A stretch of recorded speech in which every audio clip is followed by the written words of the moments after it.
It's me, Simon, YouTube channel, Simon Varghese Facebook, Simon Varghese Instagram. Welcomes you all. Have a fantastic positive day. വളരെ ദുഃഖകരമായ ഒരു ഫീലിങ്ങോട് കൂടിയാണ് ഇന്ന് ഞാൻ video എടുക്കുന്നത്. നമുക്കറിയാം, കേവലം 56 വയസ്സുകൊണ്ട് 9,000 കോടി രൂപയുടെ ബിസിനസ് ലോകം കെട്ടിപ്പടുത്ത ഡോക്ടർ റോയി ഇന്നലെ ഒരു സംഘം ഉദ്യോഗസ്ഥന്മാർ വിടാതെ 2-3 മാസം പിന്തുടർന്ന് രക്ഷയ്ക്കായ ഹൈക്കോടതിയിലൊക്കെ പോയെങ്കിലും വീണ്ടും പീഡനത്തിൻ്റെ ഇടയിൽ അവരുടെ കൺമുമ്പിൽ വെച്ച് അഭിമാനിയായ ആ ഡോക്ടർ സൂയിസൈഡ് ചെയ്തെന്നാണ് നാം മനസ്സിലാക്കുന്നത്. അന്വേഷിക്കേണ്ടതുണ്ട്. സൂയിസൈഡാണോ? ഈ ഓഫീസർമാരുടെ എല്ലാം കണ്ണുണ്ട്, പറയാൻ പറ്റത്തില്ല, പരിശോധിക്കപ്പെടേണ്ട കാര്യമാണ്.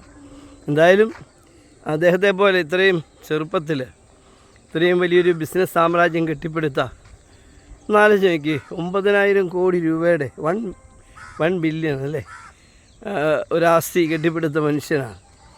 അപ്പോൾ അദ്ദേഹത്തെ പറ്റി ഇന്നലെ ഒരു ചാനലിൽ അതിൻ്റെ ഡയറക്ടർ പറയുന്നു, വ്യക്തിപരമായ ബന്ധമുണ്ട്, എന്ത് പ്രശ്നത്തെ നേരിടാൻ തൻ്റെയുള്ള.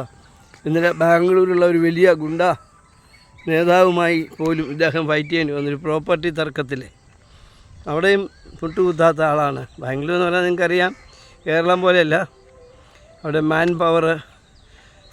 മണി power and man power is leading Karnataka എന്നാണ് പറയുന്നത്. അല്ലാതെ സാധാരണക്കാരന് അവിടെ ഒരു വോയിസുള്ള സ്ഥലമല്ല. നമുക്ക് തോന്നുമെങ്കിലും ഞാൻ അവിടെ ജീവിച്ചിരുന്നു, 1 വർഷം ജീവിച്ച അവിടെ. അവിടുത്തെ കാര്യങ്ങൾ അങ്ങനെയാണ്. പണമുള്ളവനും കൈക്കുള്ളവനും അവിടെ കാര്യക്കാരൻ. എന്തായാലും ഡോക്ടർ അവിടെ പിടിച്ചു ഇത്രയും കാലം നിന്നു. അവസാനം ഉദ്യോഗസ്ഥന്മാരെ കൊണ്ട് തന്നെ പീഡിപ്പിച്ചു. അദ്ദേഹം ഒരു വലിയ മിഥ്യാഭിമാനിയായിരുന്നു. അതുകൊണ്ടാണ് അപ്പോൾ 1000 കോടി അദ്ദേഹത്തിന് ഫൈൻ വന്നാൽ പോലും അടയ്ക്കാനുള്ള ആളാണ്. ഈ ഇൻകം ടാക്സുകാരെ കൊണ്ട് ചെയ്യാൻ പറ്റുന്നത് എന്താ? നമ്മുടെ അമിതാഭ് ബച്ചൻ എത്ര പ്രാവശ്യം ജപ്തി നേരിട്ട് ജയിലിൽ കിടന്നു. Good morning. അപ്പോൾ അതൊക്കെ ചെയ്യാവുന്ന കാര്യമേ ഉള്ളൂ. അത് ചെയ്യാതെ ആത്മഹത്യ ചെയ്യുമെന്ന് എനിക്ക് തോന്നുന്നു. എന്തായാലും അന്വേഷിക്കട്ടെ ഉദ്യോഗസ്ഥന്മാർ. എനിക്കാവും അത് ഒരു വലിയ സംഭവമാണല്ലേ. ശരി, നമുക്ക് അതുകൊണ്ട് എൻ്റർപ്രണേഴ്സിൻ്റെ സാമൂഹ്യ ബാധ്യത തീരുന്നില്ല. നിങ്ങൾ ആലോചിച്ച് നോക്കിയേ, നമുക്കൊക്കെ 1-2 കോടി കഷ്ടിച്ചൊപ്പിക്കാൻ പറ്റുമായിരിക്കും അല്ലേ. ഇത് ഈ 57 വയസ്സിൽ 9,000 കോടി രൂപ, അതൊരു കറക്റ്റായിരിക്കണമെന്നില്ല, അതിൽ കൂടുകയുള്ളൂ, കുറയില്ല. അദ്ദേഹം ഉപയോഗിക്കുന്ന കാറൊക്കെ 1 കോടി 1.5 കോടിയുടെ കാറൊക്കെ ഉപയോഗിക്കും. അതുപോലെ വലിയൊരു ബിസിനസ് മാഗ്നറ്റ് ആയിരുന്നു. പക്ഷേ എന്തുമാത്രം കുടുംബങ്ങളെ അദ്ദേഹം താങ്ങി അദ്ദേഹം കൊണ്ടു നടന്നു.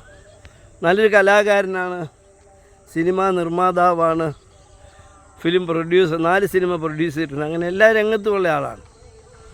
അപ്പം അദ്ദേഹത്തിൻ്റെ ആത്മാവിന് നിത്യശാന്തി നേരുന്നു, പ്രാർത്ഥിക്കുന്നു.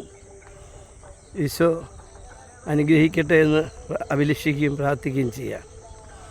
നമുക്കറിയാം, ഒരു ബിസിനസ്സുകാരൻ അല്ലെ ഒരു എൻ്റർപ്രണർ വളരുമ്പോൾ അദ്ദേഹത്തോടൊപ്പം വളരുന്ന ഒരു കൂട്ടം ആളുകൾ, കുടുംബങ്ങളുണ്ട്.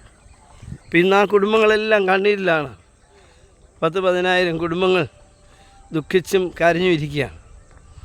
അത് കുടുംബത്തിന് നഷ്ടമാണെങ്കിൽ നമ്മുടെ ദേശത്തിനും അതൊരു വലിയ നഷ്ടമാണ്. ഇദ്ദേഹത്തെ പോലെ യാതൊരു ബിസിനസ്സുകാരാകും, ബിസിനസ്സിൻ്റെ രീതികളുണ്ടാകും. അതല്ലാതെ ഒരു മ്ലേച്ഛനോ ചീത്തപ്പുറമുള്ളവനോ ഒന്നുമല്ല.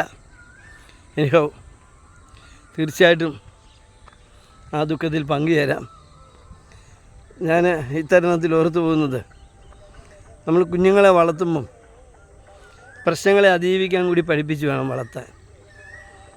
അവർക്ക് എല്ലാം ഈസിയായിട്ട് കിട്ടുമ്പോൾ അവർക്ക് അതിനുവേണ്ടി പോരാടാൻ അറിയത്തില്ല, പ്രവർത്തിക്കാൻ അറിയത്തില്ല. ഒരാൾ ചുമ്മാ ഒന്ന് ഗെറ്റ് ഔട്ട് അടിച്ചാൽ തന്നെ ഉടനെ വിഷണ്ണനായി നാണം കെട്ടു പോകുന്ന സ്ഥിതിയില്ല മക്കളെ വളർത്തുന്നത്. അത് ഓരോ മാതാപിതാക്കൾ ശ്രദ്ധിക്കണം. കുഞ്ഞുങ്ങളെ വളർത്തുമ്പോൾ ജീവിതത്തിൽ പ്രശ്നങ്ങളുണ്ട്, ആ പ്രശ്നങ്ങളെ അതിജീവിക്കണം.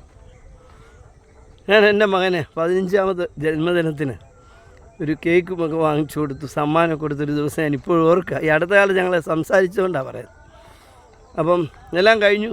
ഞാൻ അൽഫോൺസ് എൻ്റെ അടുത്തേക്ക് വന്നു. ഞാൻ പറഞ്ഞു, ഒരു കുഞ്ഞു വടി എൻ്റെ കയ്യിലുണ്ട്, എന്താണ് ഞാൻ ചെയ്യാൻ പോകുന്നത് നിനക്കറിയാമെന്ന് ചോദിച്ചു. എനിക്കറിയാവുന്ന എന്താ? പപ്പ എനിക്ക് തരാനുള്ളത് തരുക, അത്രേ ഉള്ളൂ. അല്ല പിന്നെ അവ പറഞ്ഞു, എൻ്റെ ജീവിതത്തിൽ പ്രയാസങ്ങൾ പ്രശ്നങ്ങളുണ്ടാകുമ്പോൾ അതിനെ അതിജീവിക്കാൻ പപ്പ എന്നെ പഠിപ്പിച്ചു. ആത്മഹത്യ ചെയ്യാൻ പാടില്ല, പ്രശ്നങ്ങളെ നേരിടണം. എത്ര വലിയ കാര്യമാണെങ്കിലും അതിൻ്റെ ബുദ്ധിയും യുക്തിയും പ്രാർത്ഥനയും കൊണ്ട് നേരിടണം. അതാണ് പപ്പ ഉദ്ദേശിച്ചത്. ഞാൻ പറയാതെ അവസാനം ഞാൻ ആ വടിയെടുത്ത് അവനൊരു കുഞ്ഞടി കൊടുത്തു.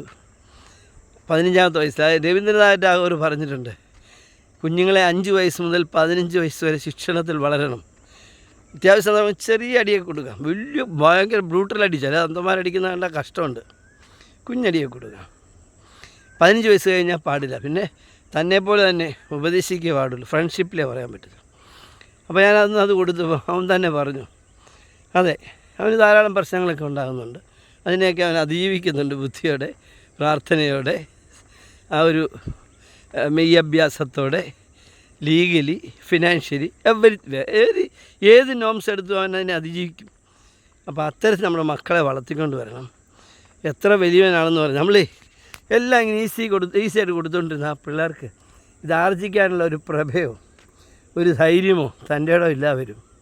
കുഞ്ഞുങ്ങളെ ഒന്ന് കളിക്കാൻ പോലും വിടാതെ വീട്ടിൽ ഇരുത്തി ടി വിയും കാണിച്ച് പിള്ളേരെ പഠിപ്പിച്ച് എന്ത് ഗുണമുള്ളവരെ കൊണ്ട്.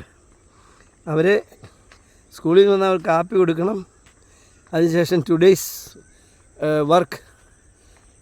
ടുഡേയ്സ് ഹാപ്പനിങ്സ് എഴുതാൻ പറയണം. അന്നത്തെ ക്ലാസ്സിൽ 7 പീരീഡ് എഴുതും.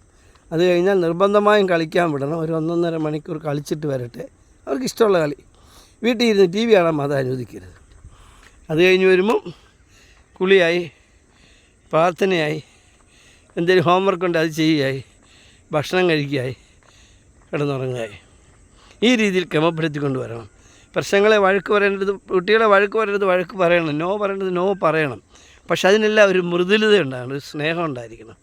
ഇപ്പം ഞാൻ എൻ്റെ കുഞ്ഞിനെ അടിച്ചപ്പോൾ അവനോട് ഞാൻ പറഞ്ഞെന്താ ഇന്ന കാര്യത്തിലാണ് പപ്പ അടിക്കുന്നത്. ഒരു തെറ്റ് കാണിച്ചു, 2 അടി കൊടുത്തു. അന്നേരം അവൻ പറഞ്ഞു എനിക്ക് പപ്പയോട് ഭയങ്കര ദേഷ്യമായിരുന്നു. പിന്നെ കുറേ ഞാൻ ആലോചിച്ച് എന്തിനാണ് പപ്പയെ അടിച്ചേ, ഞാൻ ഇന്ന കുരുത്തക്കിടുക. അപ്പോൾ അങ്ങനെ എന്നാൽ ഭാവി ഞാനും അങ്ങനെയൊക്കെ ചെയ്യല്ലേ എന്നൊക്കെ ആലോചിച്ചപ്പോൾ അവനത് വിട്ടു. മനസ്സിലായോ? അപ്പോൾ കുഞ്ഞുങ്ങളെ നമ്മൾ സമൂഹത്തിന് ഒത്ത രീതിയിൽ വളർത്തണം, തൻ്റേടിയായിട്ട് വളർത്തണം. പ്രശ്നങ്ങളെ ഉണ്ടാകുമ്പം മാറി നിന്ന് കരയുന്ന മൂങ്ങുന്ന ഒരാളെയല്ല നമുക്ക് വേണ്ടത്. ഞാൻ ഓർക്കും എൻ്റെ സർവീസ് പീരീഡിൽ എന്തെല്ലാം പ്രശ്നങ്ങൾ. നിങ്ങൾക്കറിയാം, ഈ രാഷ്ട്രീയക്കാരെന്ന് പറഞ്ഞാൽ വിളച്ചിലിൻ്റെ ആശാന്മാരാണ്, അതുപോലെ തന്നെ ബുദ്ധിസാമർഥ്യത്തിൻ്റെ ആശാന്മാരാണ്, ക്രൂക്ക് വഴികൾ. അവർ പലപ്പോഴും ഈ വഴക്ക് പിടിക്കുന്ന ഉദ്യോഗസ്ഥന്മാർ വഴക്ക് പിടിക്കും, അവരുടെ കാര്യത്തിനല്ല. അത് ചിലപ്പോൾ കാണും, വല്ല പൊറോട്ട ഇറച്ചി വെച്ചിട്ട് കാശമൊക്കെ കിട്ടുമായിരിക്കാം. പക്ഷെ പ്രധാനമായി അവർക്ക് വേണ്ടിയല്ല. അപ്പോൾ അതിനെ നമ്മൾ കൈകാര്യം ചെയ്യുന്നത് എങ്ങനെയാണ്? സൈദ്ധാന്തികവും ഭൗതികവും നിയമപരവും ഒക്കെ ആയിട്ടാണ് ഡീൽ ചെയ്യുന്നത്. അപ്പം അങ്ങനെ ചെയ്തില്ലെങ്കിൽ എനിക്കറിയാം ധാരാളം പേര് വഴിക്കിറങ്ങുകയും ആത്മഹത്യയൊക്കെ ചെയ്തിട്ടുണ്ട്, ഉദ്യോഗസ്ഥന്മാർ തന്നെ, എൻ്റെ ഡിപ്പാർട്ട്മെൻറ്റിൽ തന്നെ. അപ്പം ഞങ്ങളൊക്കെ അങ്ങനെയുള്ള പ്രശ്നങ്ങളെടുത്തോട്ട് പോസ്റ്റ് ചെയ്യപ്പെടുന്ന ആളുകളായിരുന്നു. ഏത് പ്രശ്നം ഉണ്ടെങ്കിലും അങ്ങോട്ട് പോസ്റ്റ് ചെയ്യുന്ന കുറേ ഓഫീസർമാരുണ്ട്, അതിൽപ്പെട്ട ഒരാളായിരുന്നു ഞാനും. നമ്മളത് ഹാൻഡിൽ ചെയ്യും. സ്നേഹം നമുക്കറിയാലേ, എന്താ എല്ലാം ഉണ്ടല്ലോ. നമ്മൾ സ്നേഹമുണ്ട്, ഉപദേശമുണ്ട്, ദണ്ഡമുണ്ട്, മറ്റു കാര്യങ്ങളുണ്ട്, എല്ലാം കൂടെ ചേർത്താ. യെസ്, അപ്പോൾ ഇതെല്ലാം കൂടെ ചേർത്താ ഈ പ്രശ്നങ്ങളെ സോൾവ് ചെയ്യുന്നു. ഓക്കെ. അപ്പോൾ എനിക്ക് പറയാനുള്ളത്, ഇന്ന് ഈ ഡോക്ടർ ഒരു സത്യസന്ധ ലോൺ പോലും എടുക്കാതെ ബിസിനസ് ചെയ്ത ആളെന്നൊക്കെ ഞാൻ കേട്ടത്. അറിഞ്ഞുകൂടാ, ഞാൻ പഠിച്ചിട്ടില്ല. ഇന്നലെയാണ് അദ്ദേഹത്തെ പറ്റി ഒന്ന് ശ്രദ്ധിച്ചു തുടങ്ങിയത്. വിജയിച്ച മനുഷ്യൻ എന്നുള്ളൊരു ആദരവുണ്ട് താനും. ഓക്കെ. അപ്പോൾ ഓൾ ദ ബെസ്റ്റ്. നമുക്ക് നന്നായിട്ട് മുമ്പോട്ട് പോകാം. എല്ലാവർക്കും ഒരു നല്ല ദിനം നേരുന്നു. എന്തായാലും ഡോക്ടർ റോയിക്ക് എൻ്റെ ആദരാഞ്ജലികൾ അർപ്പിക്കുന്നു, എൻ്റെ പ്രാർത്ഥന അർപ്പിക്കുന്നു. ആത്മാവിന് നിത്യശാന്തി ലഭിക്കാൻ ദൈവം തുണയാകട്ടെ.